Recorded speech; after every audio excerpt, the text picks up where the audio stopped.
सभी साथियों को नमस्कार। मैं सचिन श्रीवास्तव आपका अपने YouTube channel times foundation Behror पर स्वागत करता हूं। जैसा कि हमारा प्रीवियस क्वेश्चन पेपर का प्रैक्टिस सेट चल रहा है, उसको हम आगे कंटिन्यू करेंगे। तो जो लोग नए हैं ज़्यादा से ज़्यादा वीडियो को शेयर करें, और जिन लोगों ने सब्सक्राइब नहीं किया है वो जल्दी से जल्दी इसको सब्सक्राइब करें और बेल आइकन को अवश्य दबा लें, जो कि आपको नोटिफिकेशन प्राप्त होता रहे कि अगला वीडियो हमारा अपलोड होता है तब। धन्यवाद। चलिए आते हैं क्वेश्चन की तरफ से। देखिए, पहला क्वेश्चन हमारा दे रखा है,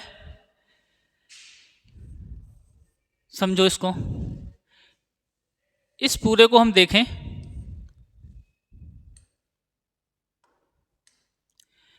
ये तीन जगह आपका जो वैल्यू दे रखा है वो तीनों जगह आपका कैसा है, सेम। यानी इसको हम अगर ए मान लें और दूसरे वाले को अगर हम बी मान लें, तो ऊपर वाली जो वैल्यू हमारी बनती है वो बनती है ए क्यूब प्लस बी क्यूब। नीचे अगर देखा जाए, इसको हमने अगर ए माना है तो ये हो जाएगा ए, और ये ए हो जाएगा हमारा ए स्क्वायर, यानी अपॉन में हमारा बनेगा ए स्क्वायर। फिर देखते हैं, ये माइनस का ए हो जाएगा और बी हो जाएगा, यानी माइनस का ए इंटू बी। अगला यहाँ पर इसको हमने बी माना तो ये बी बनेगा और ये भी हमारा बी बनेगा। तो देखते हैं, ये बनता हमारा प्लस का बी स्क्वायर। अगर देखा जाए तो इसका जो वैल्यू है आपका, ये हमारी एक सर्वसमीका है, जिसको लिखते हैं हम एक कोष्टक में ए प्लस बी और दूसरे में A square plus B square minus का ए बी। इसको कंप्लीट हमने खोल दिया है। इसके बाद हम देखेंगे कि अपॉन में जो वैल्यू दे रखी है हमारी, वो दे रखी है A square plus B square minus का ए बी। बस इसको थोड़ा सा आगे पीछे कर दिया गया है, बाकी हमारा सेम है। अगर देखा जाए ये मल्टीप्लिकेशन में है तो दोनों वैल्यू कट हो जाएंगी, तो हमारे पास बचेगा क्या, ए प्लस बी। अब ए की वैल्यू हमने कितना ले रखा है, ए की वैल्यू ले रखा है 0.06 और 1, प्लस बी की वैल्यू हमारी कितनी है, ये 0.031। बस इसको ऐड करना है, ऐड करते ही हमारा आंसर आ जाएगा। क्या हो जाएगा, 1 + 1 2 3 और 6 9 0 पॉइंट, जो हमारा राइट आंसर बनेगा ऑप्शन नंबर 1। आगे कंटिन्यू करते हैं हम। देखिए, अगला क्वेश्चन हमारा दे रखा है, ए बी और सी यानी तीन व्यक्ति दे रखे हैं। किसी कार्य को क्रमशः बोला गया कि 8 फिर 10 और 12 दिनों में पूरा कर सकते हैं।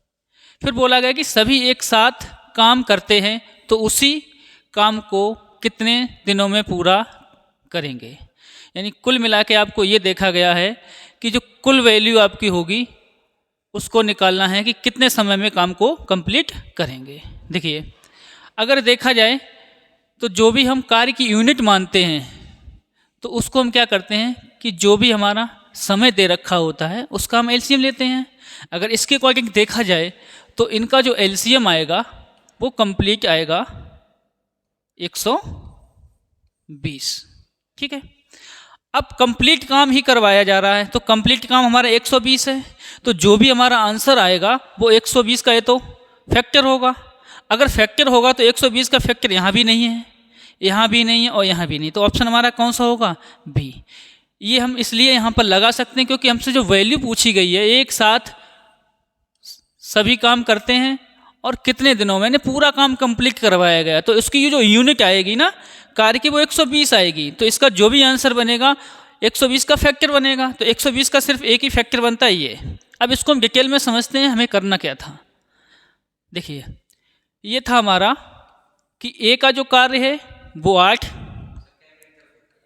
बी का जो कार्य है वो आपका 10 और जो सी का कार्य है वो आपका है 12। ठीक है, अब इनका जो एलसीएम लेंगे इससे हमारा क्या आ जाएगा, 120 एलसीएम। ये जो एलसीएम होता है यही हमारी क्या होती है, कार्य की यूनिट होती है। अब कार्य हमारा 120 यूनिट है। अगर ए 8 दिन में 120 यूनिट कार्य करता है तो एक दिन का इसका कितने यूनिट बनेगा, 8 से भाग देंगे, कितना आएगा, 15। ऐसे ही बी की कार्य की यूनिट निकालेंगे, 10 दिन में आपका 120 यूनिट करेगा तो एक दिन में कितना आ जाएगा, 12 यूनिट। सेम आपका जो सी दे रखा है, सी हमारा 12 दिन में 120 यूनिट कार्य करेगा तो हमारा कितना आएगा, 10 यूनिट। यानी कुल मिला के अगर तीनों जो कार्य करते हैं, तीनों का जो कार्य है वो हमारा कितना बनेगा, 5 2 7 और 3, यानी तीनों अगर एक साथ कार्य करेंगे तो 37 यूनिट कार्य होगा। कार्य कराना कितना हमको, 120, तो 120 अपॉन 37, जो आंसर बनेगा हमारा ऑप्शन नंबर 2 बनेगा। चलिए अगला क्वेश्चन देखते हैं। आइए अब देखते हैं अगले क्वेश्चन की तरफ। जो हमारा क्वेश्चन दिया है वो दिया गया है कि 23 सेंटीमीटर व्यास वाले एक ठोस तांबे के गोले को 10 सेंटीमीटर व्यास वाले तार में पिरोया गया। इनका कहने का मतलब ये है, एक गोला है उसको आप चेंज कर रहे हो एक लंबी सी तार के रूप में, तो इसमें क्या चेंज नहीं होगा, जो गोले का आयतन होगा, स्फीयर का आयतन जो होगा, वॉल्यूम जो होगा, वो हमारा आयतन बेलन के आयतन के बराबर होगा। यानी आयतन, ठीक है, बेलन का जो आयतन बनेगा और जो गोले का आयतन बनेगा दोनों का समान होगा। रीजन ये है कि जब किसी भी पतली तार के रूप में हम खींचेंगे तार को तो वो होगा एक बेलनकार, या समझ सकते हैं आप, जब इसको खींचेंगे तो ये कंडीशन बनेगी, और ये जो कंडीशन होती है वो कैसी होती है, आपकी बेलन की होती है। तो गोला कन्वर्ट किस में हो रहा है, बेलन में, यानी जो गोले का आयतन होगा उस उतना ही आयतन हमारा तार का कुल हो जाएगा। तार किस रूप में है, बेलन के रूप में है, तो हम कह सकते हैं इसको गोले का आयतन 4/3 पाई आर क्यूब, ठीक है। अब बेलन का जो आयतन होता हो वो होता है पाई आर स्क्वायर और एच। यहाँ से पाई और पाई हमारा कैंसिल हो जाएगा। इसकी त्रिज्या हमने स्मॉल आर ली है तो इसको हम कैपिटल आर मान के चलते हैं, ठीक है। अब गोले की त्रिज्या चाहिए। गोले की त्रिज्या क्या है, ये व्यास दे रखा आपको कितना, 30 सेंटीमीटर का। अगर व्यास दे रखा है तो व्यास हमारा क्या होता है, व्यास का आधा अगर हम कर देंगे तो हमें क्या मिल जाएगा, त्रिज्या, यानी त्रिज्या हमारी हो जाएगी 15। सेम इसी प्रकार अगर तार के लिए हम त्रिज्या ज्ञात करें तो 10 सेंटीमीटर का दे रखा है तार व्यास, तो यहाँ पर जो कैपिटल आर की वैल्यू होगी 10/2, यानी हमारा बचेगा 5। यानी दोनों की हमने त्रिज्या निकाल ली, बस वैल्यू पुट करना है, कर दो फटाक से। 4/3 इंटू आर की वैल्यू बनेगी हमारी 15, क्यूब दे रखा है तो 15 को 3 बार मल्टीप्लाई करेंगे, equal to r square. R की वैल्यू हमारी यहाँ क्या आई थी, 5 इंटू 5 इंटू एच आपको निकालना है। चलिए देखते हैं, आसान सी कोशिश। 3 पंजे 15, ये 5 से ये 5 कैंसिल हो जाएगा, फिर 5 से काटेंगे, 5 दिया 15। अगर देखा जाए 15 और 4 का मल्टीप्लाई करेंगे कितना आएगा, 60, और 60 में 3 का करेंगे कितना हो जाएगा, 180। जो हमारी लंबाई आएगी वो सेंटीमीटर में कितना आएगी, 180। अब समझिए यहाँ पर जो आंसर हमारा बिल्कुल राइट बन गया। रीजन ये है कि यहाँ पर जो वैल्यू दे रखी वो भी सेंटीमीटर में था, ये भी हमारे क्या था, सेंटीमीटर में। अगर यहाँ पर हमारी यूनिट समान नहीं होगी तो हमारा आंसर गलत हो सकता है। सबसे पहला आपका एक काम यही है कि यूनिट को पहले फेस करेंगे कि यूनिट हमारी सही है या फिर नहीं है। चलिए अगला क्वेश्चन समझिए।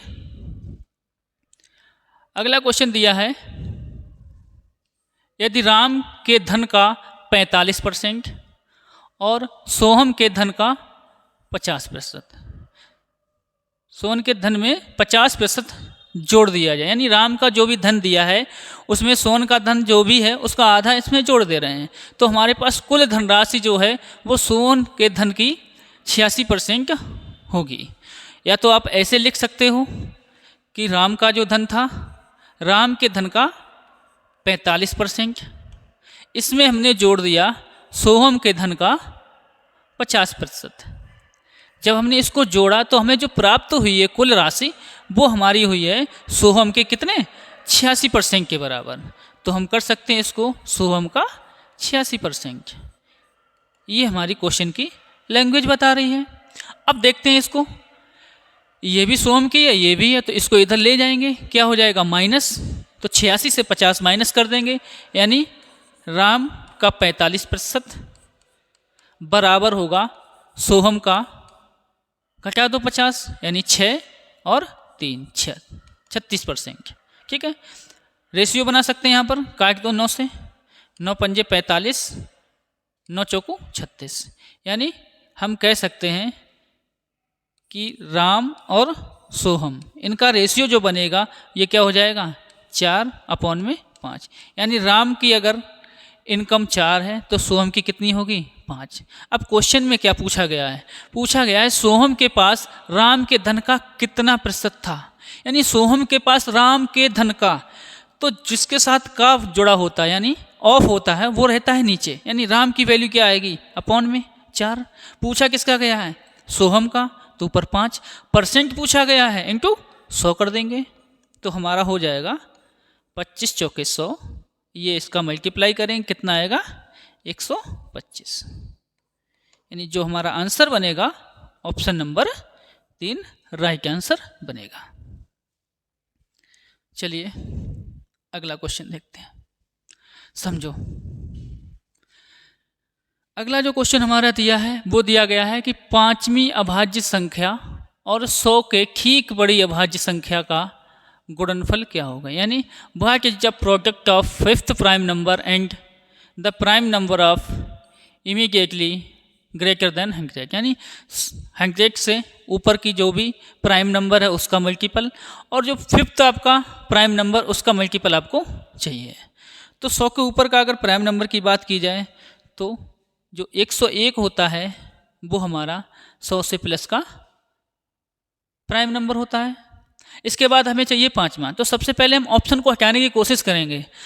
कोई भी नंबर हमारा 101 से अगर डिवाइड होता है, ठीक है, तो आप ये समझो कि उसको 2 बार रिपीट किया जाता है, यानी कोई भी 2 डिजिट नंबर को 2 बार अगर रिपीट करके लिखेंगे तो वो वैल्यू हमारी 101 से पूरी डिविजिबल होती है।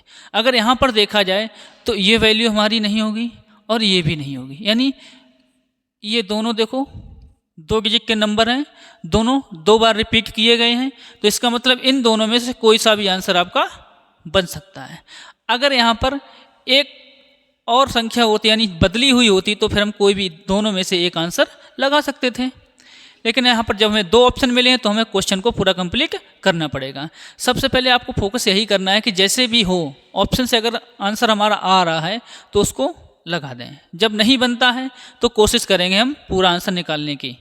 ये हमारी हो गई 100 से ग्रेटर प्राइम नंबर। अब आपको चाहिए 5th प्राइम नंबर, तो पहला प्राइम नंबर हमारा होता है 2, इसके बाद होता है 3, फिर आपका 5, फिर 7, इसके बाद आपका 11। 9 आपका प्राइम नंबर नहीं बनेगा क्योंकि ये हमारा 3 से डिविजिबल है, और इसके जो नंबर ऑफ फैक्टर होते हैं वो होते हैं 1, 3, 9, यानी प्राइम नंबर के जो फैक्टर होते हैं वो 2 होते हैं, यानी केवल 2, एक और स्वयं वही संख्या यानी सेल्फ नंबर। अब देखा जाए तो हमारे पास कौन सा नंबर चाहिए है कि 5th प्राइम नंबर, तो 5th प्राइम नंबर हमारा कितना है 11, तो हो जाएगा 101 इंटू 11, जब इसका मल्टीप्लाई करेंगे तो आएगा 11। ऑप्शन नंबर हमारा 3 हमारा राइट आंसर बनेगा। चलिए आगे बढ़ते हैं, समझते हैं।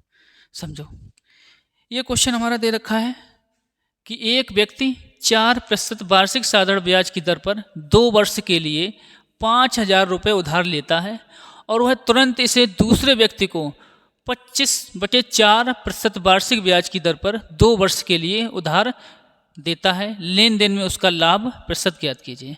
यानी कोई व्यक्ति है जिसने 5,000 रुपये किसी से उधार लिए 2 साल के लिए और उससे बोला कि 4% का ब्याज दे सकते हैं। उसने तुरंत उस पैसे को उठा के किसी दूसरे व्यक्ति को दे दिया। अब उससे कहा कि आप पे लगेगा 25/4% का ब्याज।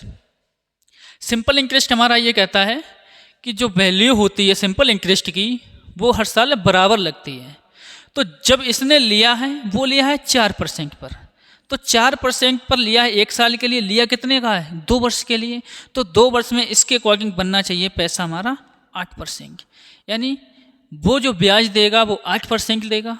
लेकिन जब दूसरे व्यक्ति को जो दिया है उसने दिया है 25/4% वार्षिक के हिसाब से, अगर इसमें 2 का मल्टीप्लाई कर देंगे तो हमारा बन जाएगा 25/2 यानी 12.5%। अगर कुल मिला के देखा जाए तो वो तो केवल 8% ही ब्याज देगा, लेकिन उसको जो प्राप्त होगा वो कितना होगा 12.5%। तो इसको प्रॉफिट हो रहा है, कितना प्रॉफिट हो रहा है, तो दोनों का डिफरेंस अगर देखा जाए 8 4 12 यानी 4.5% को उसको प्रॉफिट मिल रहा है। अब जो आपका प्रिंसिपल है, प्रिंसिपल कितना दे रखा है 5,000, इसका कितना 4.5% आपको निकालना है। 10 हटा के 0 कर दो, 3 0 से ये 3 0 खत्म, 5 से मल्टीप्लाई कर दो, 5 25, 2 5 चौके 20 और 2 22। जो हमारा आंसर बनेगा वो हमारा बनेगा ऑप्शन नंबर ए। क्लियर? अगला देखते हैं। अगला जो क्वेश्चन दे रखा है आपका वो कहा है किसी देश की प्रारंभिक जनसंख्या, अच्छा लेवल का क्वेश्चन है, इसको थोड़ा फोकस करेंगे सभी। ये कहा गया कि किसी देश की प्रारंभिक जो जनसंख्या थी 1,87,500, यदि जन्म और मृत्यु दर क्रमशः 13% और 9%, तो 2 वर्षों बाद देश की जनसंख्या ज्ञात कीजिए। इस क्वेश्चन की पहले थीम समझो। क्वेश्चन में ये कहा गया कि जो भी जनसंख्या है उससे 13% तो जन्म ले रहे हैं लोग और उसका 9% क्या ले रहे हैं, मृत्यु हो रही है। तो कुल मिला के अगर डिफरेंस देखा जाए, देखो यहाँ अगर देखा जाए यहीं से आपका 13% है और यहीं से हमारा 9%, यानी 13% बढ़ रहा है और 9% घट रहा है। सेम वैल्यू पे हो, अगर आपका अलग वैल्यू होता तो हम डिफरेंस नहीं देखते। अगर यहाँ देखा जाए तो आप कह सकते हो कि 13% बढ़ा इसी वैल्यू से 9% कम हुआ। सेम वैल्यू से अगर देखा जाए तो कुल मिला के तो हमारा केवल 4% का वृद्धि हो रहा है। देखिए अब आप देख सकते हो 1,87,500, इस पर हमारा 4% का वृद्धि 1 साल पे हुआ। ठीक है, जब 1 साल पे वृद्धि हुआ तो हमने 1 साल में वृद्धि कर दिया। 4% का मतलब अगर ये वैल्यू हमारी 100 के बराबर है तो 4 बढ़ जाएगा तो कितना बनेगा 104%, यानी 100 के बिहाफ पे देखा जाए तो 4% की वृद्धि हमारा हुआ 104%। अब ये जो वैल्यू बनेगी वो काम करेगी अगले वर्ष के लिए। अगले वर्ष में जितनी जनसंख्या बनेगी उसका भी 13 और फिर 9, तो सेम पे होगा। तो इसमें भी क्या करना पड़ेगा हमको 104/100। ठीक है, या तो आप इसका सॉल्यूशन कर लो कंप्लीट, यानी 00 से 00 खत्म, 25 से काट सकते हैं, 25 चौका 100, ये 25 से काटो, 25 सत्ते 175, बचा हमारा 12, 25 पंजे 125, ये काट दो आप 4 से ही काट दो, ये हो जाएगा 26। अब अगर देखा जाए तो इसको हम इसका 4 निकाल के ऐसा कर सकते हैं 26 × 4 104 को, क्योंकि इसका स्क्वायर हमें पता है, इसका मल्टीप्लाई करेंगे हमें 0 मिल सकते हैं। तो बस यही आपको सीखना कि कैलकुलेशन की कैसे जाए। अब इसका मल्टीप्लाई करेंगे टाइम लगेगा, फिर इसका करेंगे तो हमने ये देखा इसको तोड़ देंगे, 26 × 4 करेंगे, 4 का अगर इसमें मल्टीप्लाई करते हैं 75 में तो हमारा बनता है 300। ये तो हमारा इसका मल्टीप्लाई हो गया। अब इन दोनों का देखा जाए तो ये क्या बनेगा हमारा स्क्वायर वैल्यू, तो ये कितना होता है 676।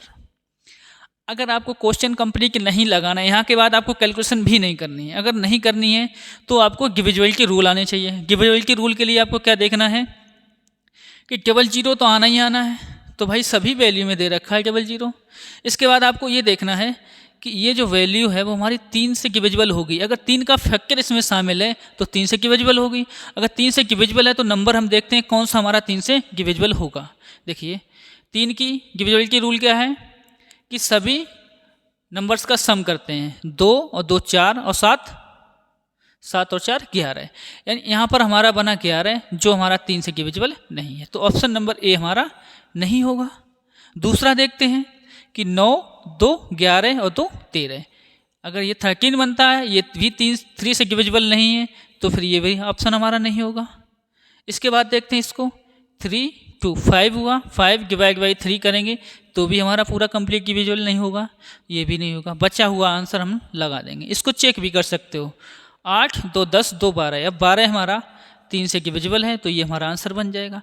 अब बाकी हमको क्या करना है, इतनी कैलकुलेशन ना करनी चाहिए, तो फिर हम डिविजिबल की रूल लगा सकते हैं। अगर आपको चाहिए तो फिर सीधा गुणा कर लो, ये डबल 0 3 से करो, 3 छक 18 हासिल 1, 3 सत्ते 21 और 1 22 हासिल 2, 3 छक 18 और 2 20। अगर आंसर देखा जाए तो हमारा आ चुका है 2,02,800। ऑप्शन नंबर 4 हमारा करेक्ट आंसर है। चलिए अगला क्वेश्चन समझो, अच्छा क्वेश्चन है।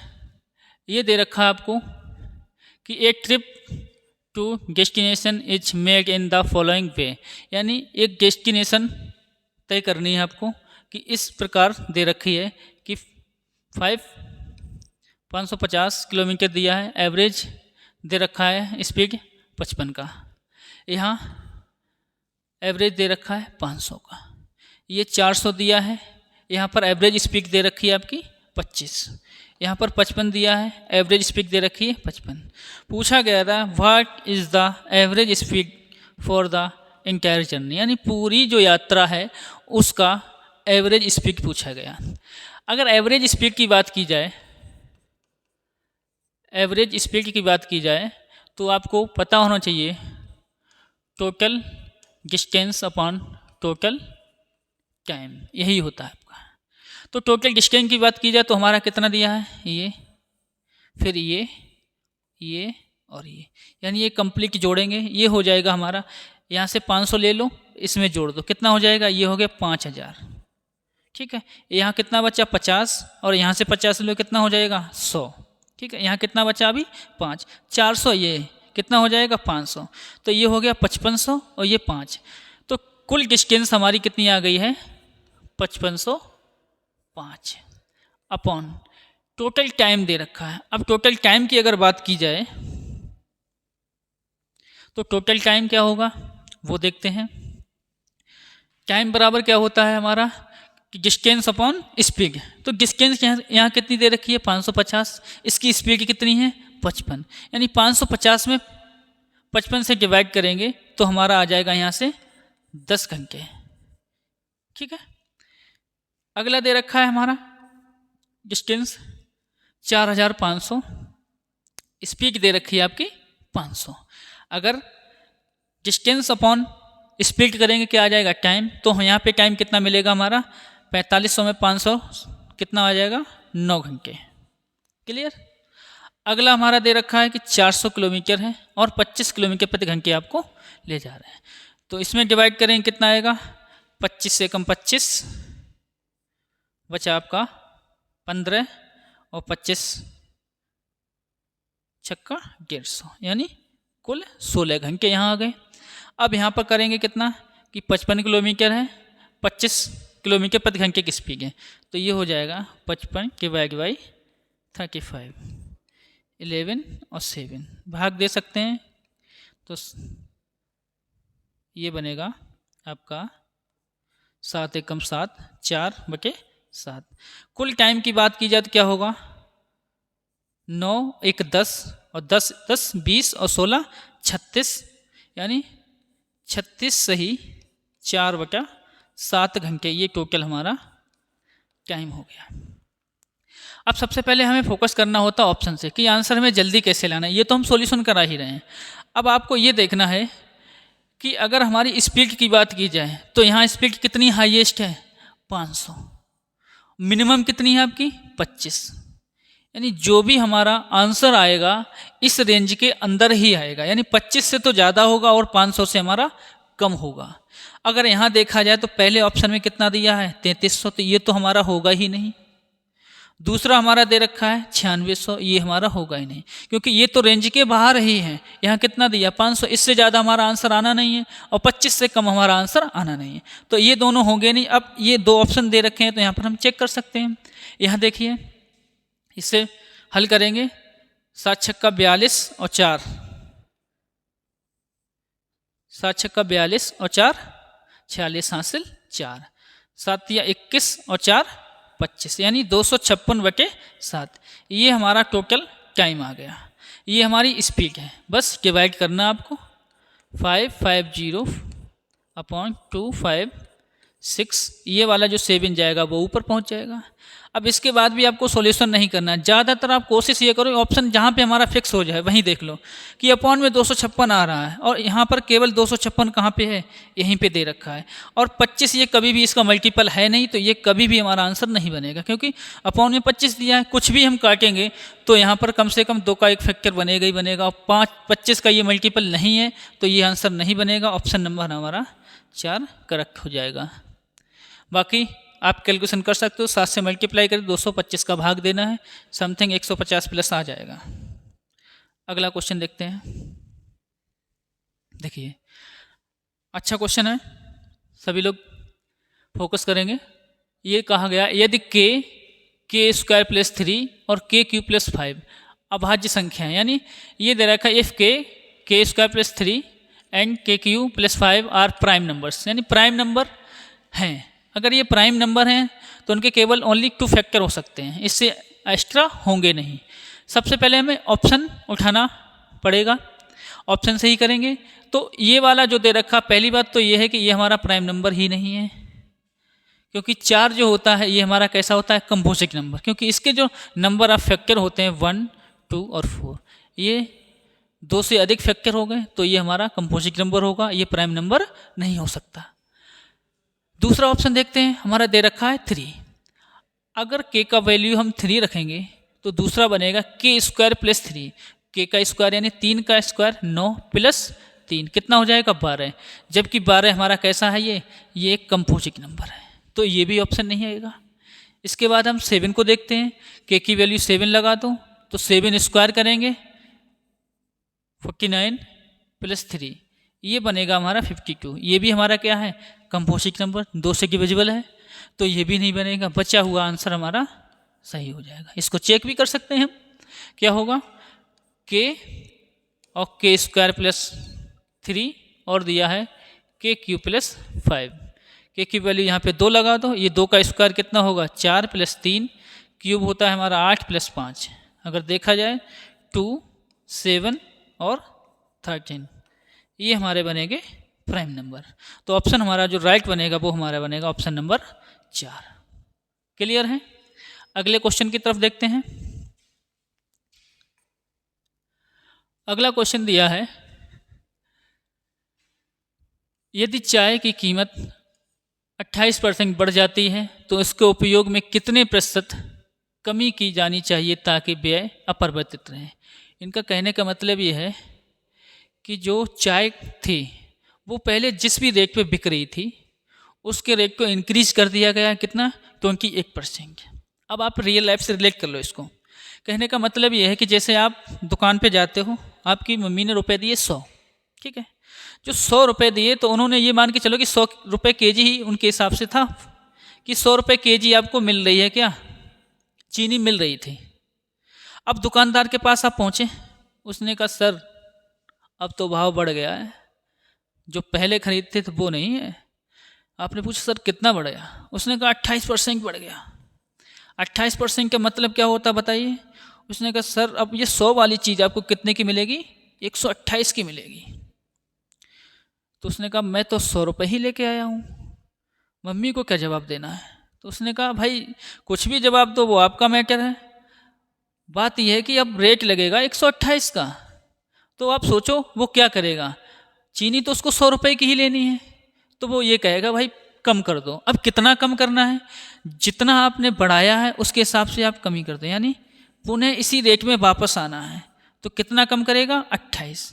रेट कौन सा लगाएगा, पहले वाला तो नहीं लगाएगा, जो बढ़ा हुआ रेट है। बढ़ा हुआ रेट कितना है 128, % पूछा इंटू 100 कर दो।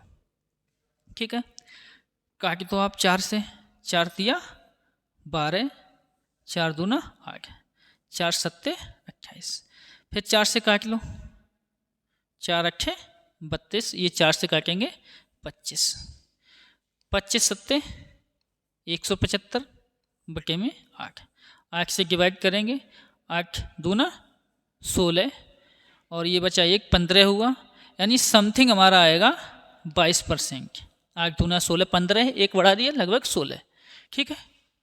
तो जो आंसर बनेगा हमारा निकटतम के लिए 22% बनेगा।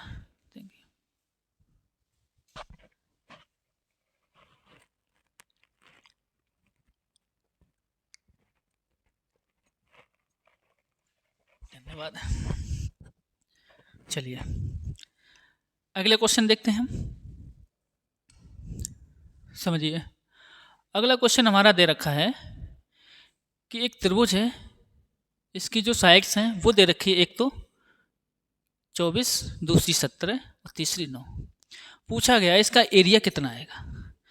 समझो, अब यहाँ पर जो भी हमारा ट्रायंगल बनेगा 24, 17 और 9, ये हमारा राइट एंगल ट्रायंगल तो है नहीं।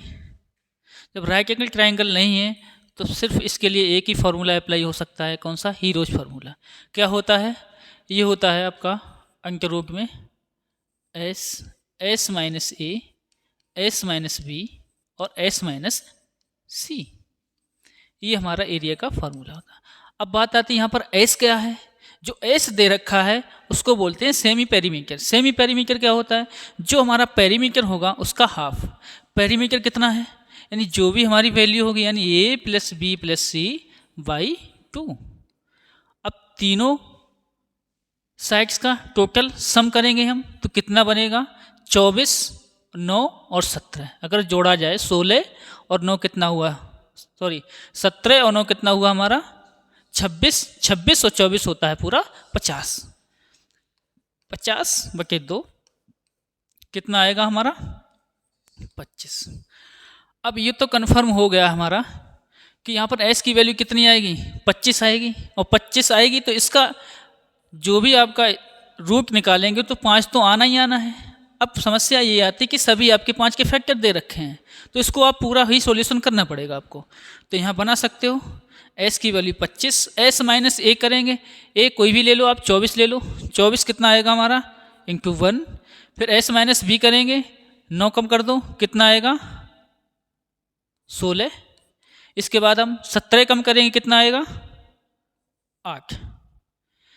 इसका वैल्यू हमारा आ जाएगा बाहर, इसका आ जाएगा, इसको हम तोड़ के लिख देंगे। कभी भी रूट में अगर वैल्यू दे रखी है तो कभी भी पूरा कंप्लीट मल्टीप्लाई नहीं करना है, जितना हो सके फैक्टर बनाओ। फैक्टर बनाओगे छोटी संख्याएं आएंगी जिसका हम आराम से रूट निकाल सकते हैं। इसका रूट बाहर आ जाएगा 5, इसका रूट बाहर आ जाएगा 4, और इसको अगर देखा जाए तो ये हो सकता है हमारा 4 इंटू 2। अब इसका भी रूट हम बाहर ले लेंगे 2 और रूट में बचेगा 2, तो कुल वैल्यू हमारी बनेगी 5 को 20 और 2 ना 40, यानी जो आंसर बनेगा 40 अंक रूट 2 बनेगा। तो ऑप्शन नंबर हमारा 1 बिल्कुल राइट आंसर बनेगा। समझिए अगले क्वेश्चन को देखते हैं हम। अगला क्वेश्चन दिया है कि यदि अंकित मूल्य क्रय मूल्य से 75% अधिक है। समझिए, the mark price is 75% more than cost price, a discount of 40% is allowed on market price. इनका कहने का मतलब ये है कि भाई एक वस्तु इन्होंने कुछ खरीदी है, अब इन्होंने क्या किया कि इस पर टैग लगाया है।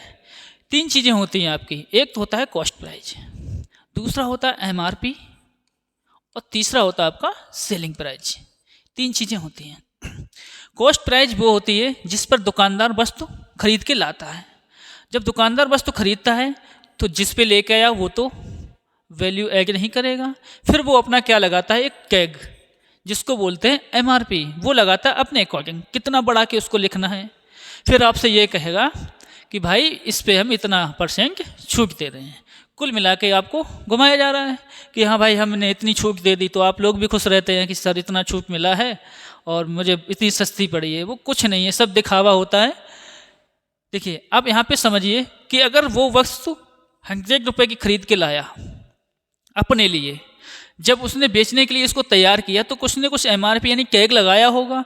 अब ये बोला है कि उसने जो मार्क प्राइस से 75% अधिक बढ़ा दिया कॉस्ट प्राइस, यानी कि अगर कोई वस्तु 100 रुपये की थी उसमें 75% ऐड कर दिया, तो कुल मिला के जो वस्तु हमारी MRP बनी वो 75% अगर बढ़ा देंगे, 100 में 75 बढ़ेगा तो हमारा 175 बनेगा, यानी जो हमारी वस्तु बनेगी वो 175 की हुई।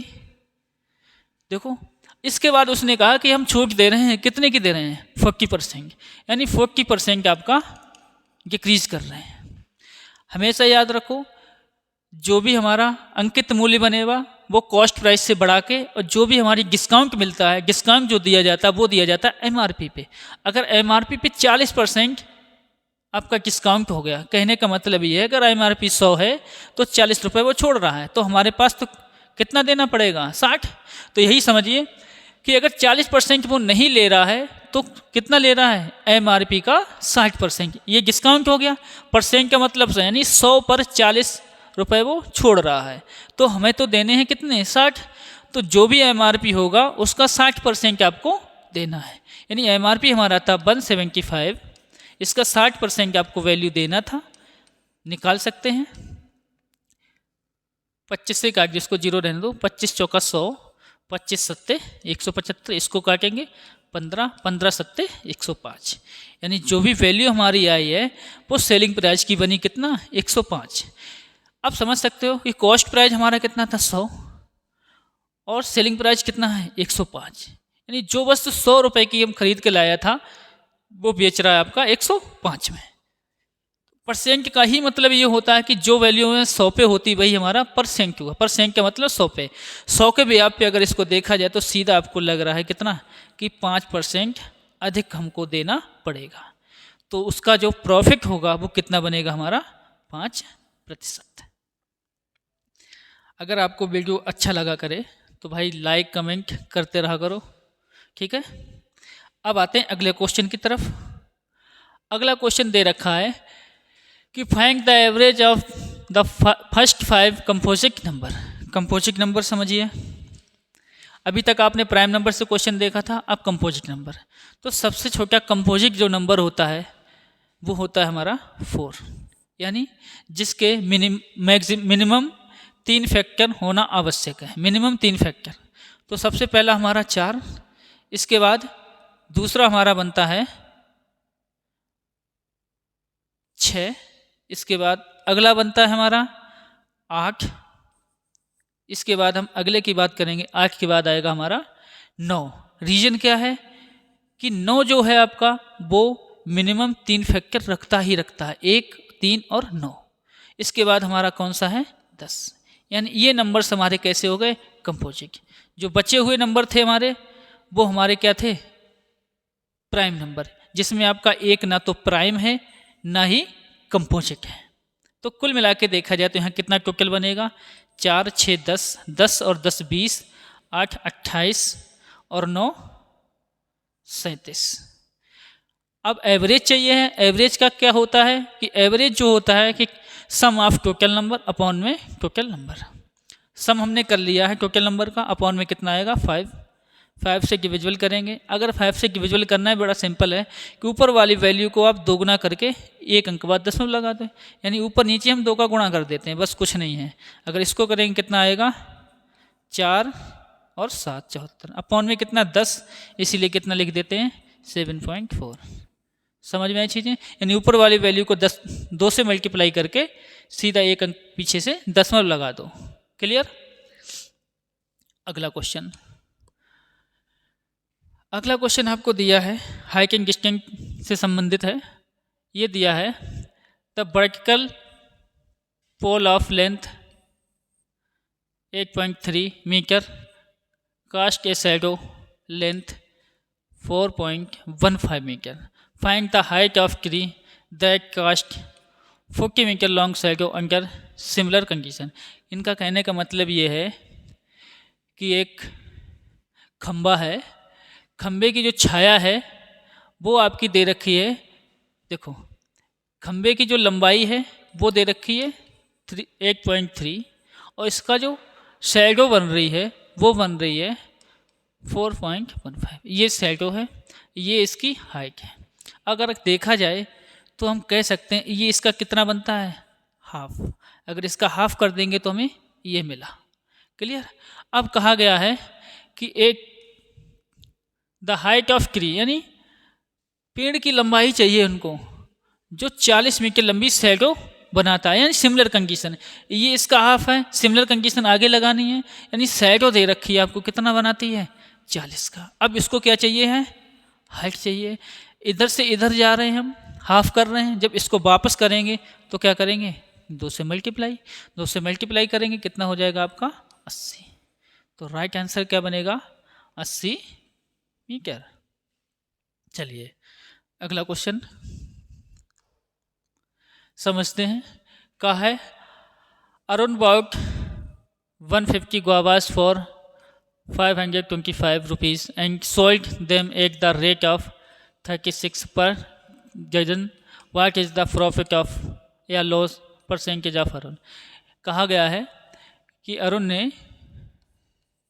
150 अमरूद खरीद लिए और रुपए दिए हैं 525, ये रुपए हैं, ये आपके गुआवा है, ये इसने क्या किए, खरीदे हैं। ठीक है। अगर यहाँ पे बात की जाए, फिर कहा है कि 36 रुपये दर्जन की दर से बेच दिया। अब वो बेच रहा है कितने हिसाब से, 36 रुपये में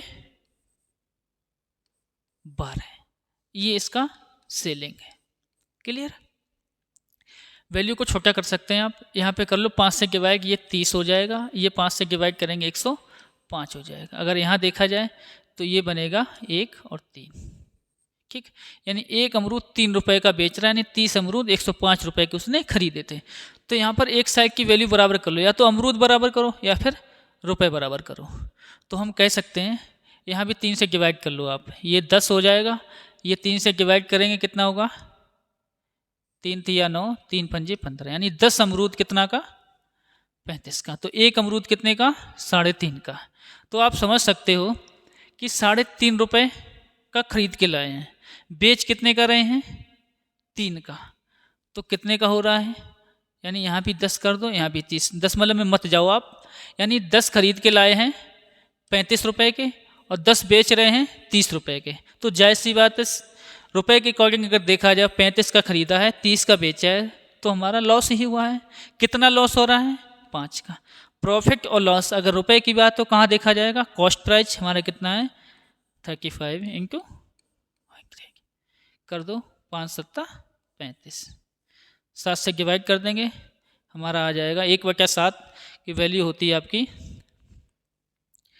14 सही 2/7, ये बन जाएगा 14.2। अगर आप भाग दे सकते हो आप 7 से तो कितना होगा, 7 एकम 7 बचा 3, 7 चौक 28, 2 बचा 2/7, तो 10 लगा दो, 7 दूना 14, फिर लगभग 8, यानी यही आपका आ जाएगा ऑप्शन नंबर 4। ठीक है। अगर इस क्वेश्चन को आप थोड़ा चेंज करना चाहो तो ये भी हो सकता है, 2 तरह से लगा सकते हो आप, या तो आप इसको रुपए बराबर कर सकते हो या फिर इसके अमरूद की संख्या बराबर कर सकते हो। जब वस्तुओं का क्रय विक्रय की बात आएगी तो आप हमेशा लाभ या हानि किस पे शूट करेंगे, वो करेंगे आपका सेलिंग। ठीक है। चलिए आज के लिए इतना ही रखते हैं, शेष आगे कंटिन्यू करेंगे कल। तो ध्यान रखें सभी लोग कि क्लास को कंटिन्यू आपकी आती रहेगी, तो जो लोग नहीं जुड़े हैं उनको भी जोड़ने की कोशिश करें। धन्यवाद।